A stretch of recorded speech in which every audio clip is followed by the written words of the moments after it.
My name is Emma Carter, and I'm 33 years old. I've spent the last 12 years building a career I genuinely love as a project manager for a software company in Seattle. My apartment is small but cozy, my weekends are peaceful, and I enjoy having the freedom to decide how I spend my time. I always imagined that if I ever became a mother, it would be because I chose that path, not because someone else expected me to live it.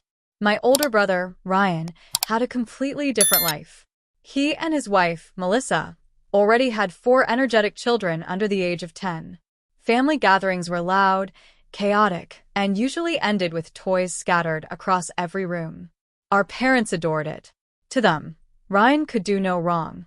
Every new milestone was celebrated like a championship victory. And somehow, I always became part of the celebration by helping with the children. Over the years, I'd missed birthday dinners with friends, shortened weekend trips, and even used vacation days to babysit whenever Ryan and Melissa needed just a little help. I never kept score because I believed that's what family did. If someone needed me, I showed up. Still, there was one thing that quietly bothered me. No one ever asked.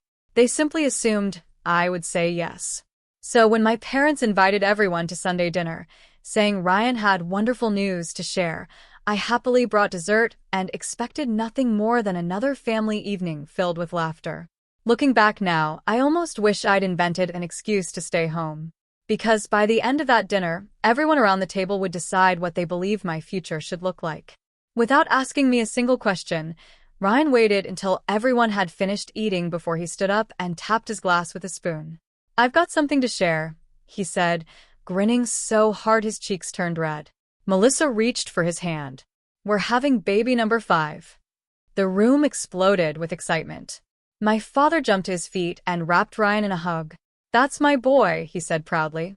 "5 kids. You're building quite a family." Mom wiped away happy tears while Melissa laughed. Everyone talked at once, already guessing whether it would be another boy or a girl. I smiled and congratulated them sincerely. Another baby was wonderful news for them. Then my mother turned toward me. Her smile suddenly carried that familiar look I'd seen my entire adult life. "Well," she said cheerfully, "now we know who'll be helping even more." A few people chuckled. Melissa smiled. "It's perfect, really. Emma doesn't have kids, so she's always been the flexible one." Ryan laughed too. "You're basically our emergency parent already."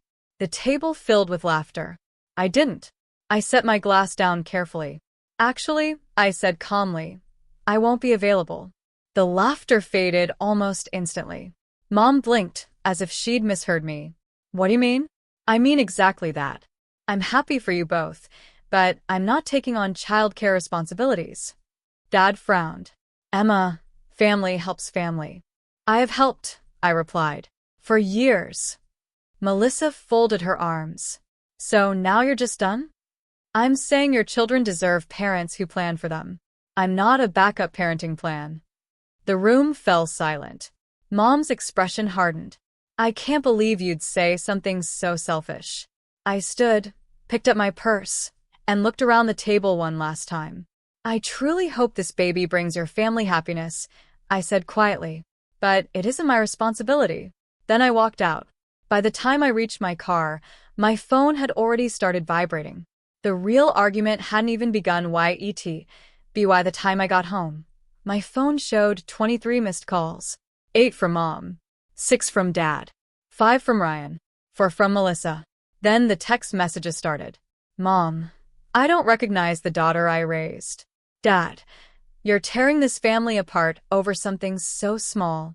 Ryan's message was shorter. "The kids are asking why Aunt Emma is angry."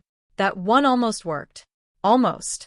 I loved those children, and everyone in my family knew it. They also knew using them was the fastest way to make me feel guilty. The next afternoon, my cousin called. "Emma, what happened? Your mom said you refused to help with the baby because you hate children." I stared at my phone in disbelief. I never said anything close to that. Within 2 days, relatives I'd barely spoken to in years were offering opinions about my character. According to the story making its way through the family, I'd embarrassed Ryan and Melissa, insulted their growing family, and stormed out because I couldn't stand sharing attention. None of it was true. I realized something important. I wasn't fighting a disagreement anymore. I was fighting a carefully rewritten version of it. For a few hours, I considered defending myself one phone call at a time. Then I stopped. Facts don't become stronger because you repeat them louder. Instead, I opened my laptop. I searched old calendars, emails, and text messages. One by one, I listed every weekend I'd babysat, every emergency school pickup, every canceled plan, every vacation day I'd used, every birthday gift, school supply run, and grocery trip I'd quietly paid for over the years. When I finished adding everything together, I researched the average hourly rate for professional childcare in our area. The total stunned even me. I printed every page, organized the dates into a simple timeline, and slipped them into a neat folder. If my family wanted to talk about responsibility, I was finally prepared to show them exactly what mine had already cost. 3 days later, Mom called again. This time, her voice was unusually calm. "We should sit down and talk." I agreed. Not because I expected anyone to apologize, but because I was tired of defending myself through text messages. Sunday afternoon, we gathered around the same dining table where Ryan had announced the pregnancy. The atmosphere felt noticeably different. Everyone expected me to explain myself. Instead, I placed a folder in front of each person. "Before anyone speaks," I said, "I'd like you to read." The room fell quiet except for the sound of paper turning.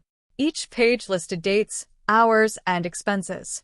Babysitting weekends, emergency school pickups, vacation days I'd used, money I'd spent without ever asking to be repaid. At the bottom was one final number, the estimated value of everything I'd contributed over the years. No one spoke. After several long moments, I looked at Ryan. "Can you show me where I ever agreed to become a permanent caregiver?" He lowered his eyes to the table. "I guess we never actually asked." Mom slowly closed the folder. "We just thought you didn't mind." "I didn't mind helping," I answered softly. "There's a difference between offering help and having my life scheduled for me." Dad leaned back in his chair, unusually quiet. I took a slow breath. "From today forward, I'll gladly spend time with my nieces and nephews when I choose to. But I won't accept childcare as an expectation." No one argued. For the first time, silence said more than another family debate ever could. The weeks that followed felt strangely quiet. For the first time in years, my weekends belonged to me. No surprise phone calls asking me to cancel plans. No last-minute messages expecting me to rush across town. Just peaceful mornings, long walks, and the simple feeling of knowing my time was finally my own. Ryan and Melissa eventually hired a part-time babysitter. To my surprise, they managed just fine. My parents stopped volunteering my schedule without asking first. Instead of saying, "Emma will do it," they started saying, "Would you be willing to help?" That one small change meant more than they probably realized. A month later, Ryan invited me over for dinner.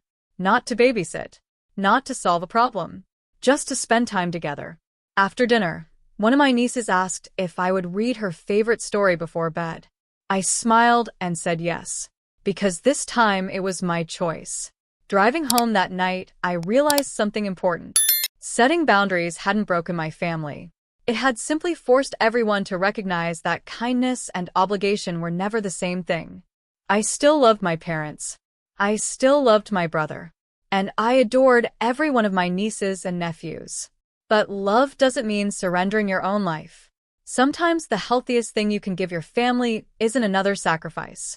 Sometimes it's a respectful, honest no. That single word gave me something I'd been missing for years. My freedom. And finally, their respect.